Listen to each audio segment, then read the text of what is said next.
So ఇక్కడ ఒక point, ముఖ్యమైన పాయింట్ ప్రభుపాద చెప్తున్నారు, వర్ణాశ్రమాన్ని స్థాపించాలంటే ఏం చేయాలి? సత్ప్రవర్తన కలిగిన జనులు కావాలి. సత్ప్రవర్తన కలిసిన జనులు కావాలంటే సత్ప్రవర్తన కలిగిన సంతానం అనేది జన్మించాలి. సత్ప్రవర్తన కలిగిన సంతానం జన్మించాలంటే ఏం చేయాలి? పౌరులు తర్వాత స్త్రీలు ఇద్దరు సత్ప్రవర్తన కలిగి ఉండాలి.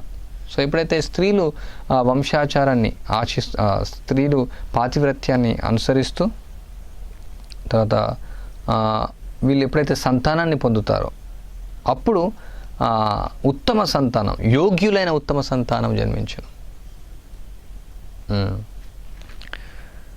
జనరల్గా ప్రతి ఒక్కరికి సంతానం అనేది అవసరం. సంతానం లేకుంటే ఏమంటారంటే యాక్చువల్గా బైరన్ ల్యాండ్ అంటే ఇప్పుడు ఈ భూమి ఉంది, అక్కడ ఏం పండవు, అందులో ఏమి రావన్నమాట, ఏమి వేసిన పండు, అందువల్ల పాడుబడ్డ భూమి అని చెప్పేస్తా. సో ఒక స్త్రీ అంటే సంతానాన్ని కనాల.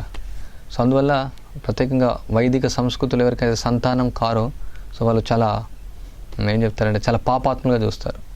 ఎందుకంటే ఏదో పూర్వజన్మలో చేసిన పాపం వల్ల సంతానాన్ని ప్రసవించట్లేదని.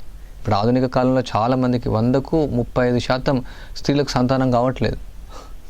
అప్పుడు ఇదంతా కూడా సిగ్నల్స్ వల్ల, కెమికల్స్ వల్ల, అంటే పాపం వల్లనే బేసికల్గా చెప్పండి. పాపం వల్ల మేబీ వివాహం కాకముందుకు మైథునాన్ని అనుభవించడం ద్వారా, తర్వాత ఈ యొక్క కాంట్రాసెప్టివ్ యూజ్ చేయడం ద్వారా స్త్రీ పురుషుల ఎక్కువ కలయిక వల్ల అవట్లేదు. కానీ సంతానం ఎప్పుడైతే పుత్రార్థే క్రియతే భార్య.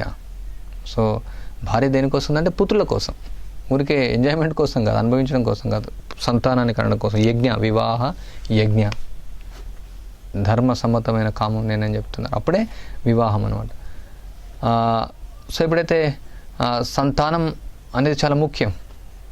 ఎందుకంటే ఎప్పుడైతే పుట్టినటువంటి వాళ్ళు సరిగా యోగ్యమైనటువంటి యొక్క పుత్రులు పుట్టరో, పుత్ర మూత్ర అని చెప్తుంటారు వాళ్ళు. సో ఎప్పుడైతే పుత్రుడు సరి అయినటువంటి ప్రవర్తన కలిగి ఉండడో అతను మూత్రంతో సమానం. అందుకనే విదురుడు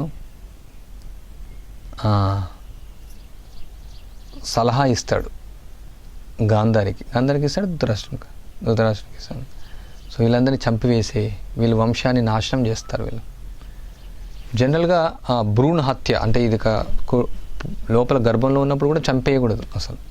మరి అప్పుడు విదురుడు ఎందుకు చెప్తాడంటే ఇది వంశాన్ని నాశనం చేస్తాడు, ఈ యొక్క సంతానం అంతా వంశాన్ని నాశనం చేస్తుంది కాబట్టి నేను చంపేయమని చెప్తాను.